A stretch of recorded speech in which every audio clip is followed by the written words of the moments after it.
La presse écrite en a parlé, mais n'a pas donné une grande place à l'épisode. Elle a rapporté que Philippot, vice-président du Front National, était invité à Sciences Po pour un grand oral qui devait durer 2 heures et qui devait être suivi par un débat entre lui-même et le secrétaire d'État Matthias Fekl.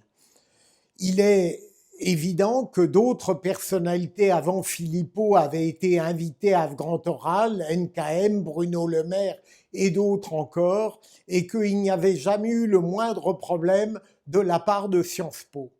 Et en définitive, on a appris que Florian Philippot a été empêché de participer à ce grand oral parce qu'une quarantaine de jeunes gens, et arrogants, intolérants et à mon avis bêtes, ont décidé d'empêcher ce grand oral.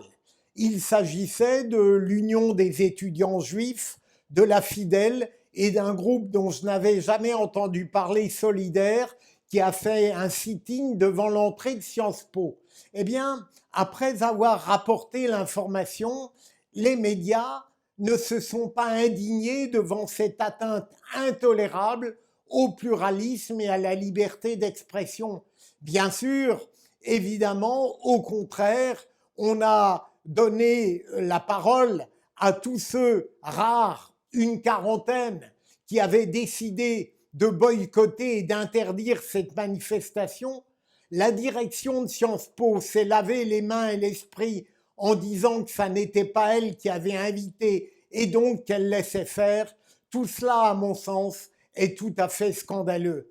Alors, on peut être dans une France, dans une république où un président de l'Union juive, absolument pas légitime, qui décide, parce qu'il est président de cette union, de décréter que le Front National est raciste, antisémite et reste d'extrême droite et qu'il convient donc d'interdire l'arrivée et l'intervention de Philippot.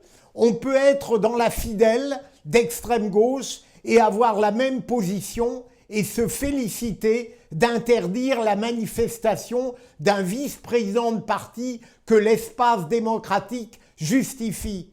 On peut appartenir à un groupuscule comme Solidaire, faire un sitting et participer à une interdiction totalement scandaleuse. Parce qu'au fond, voilà, Gozlan qui préside l'Union des étudiants juifs, parce qu'il a déclaré que le Front National était raciste, antisémite et restait d'extrême droite, vaut davantage que l'électorat de 20 à 25% qui a le tort républicain, bien sûr, d'adhérer au Front National auquel Florian Philippot appartient.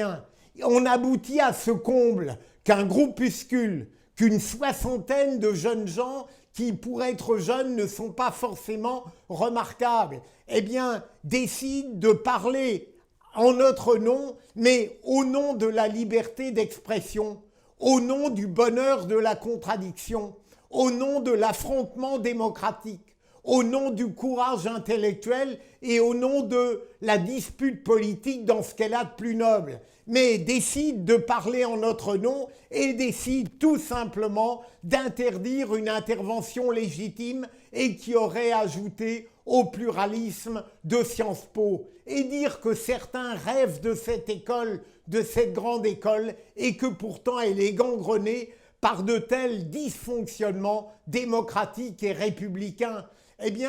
Moi j'en ai un peu assez de cette démocratie française qui ne se bat jamais pour les causes qui la concernent. Parce que tout de même, en dehors de quelques-uns, et encore je ne les connais pas encore, personne ne s'est indigné devant cet accès de totalitarisme jeune et scandaleux.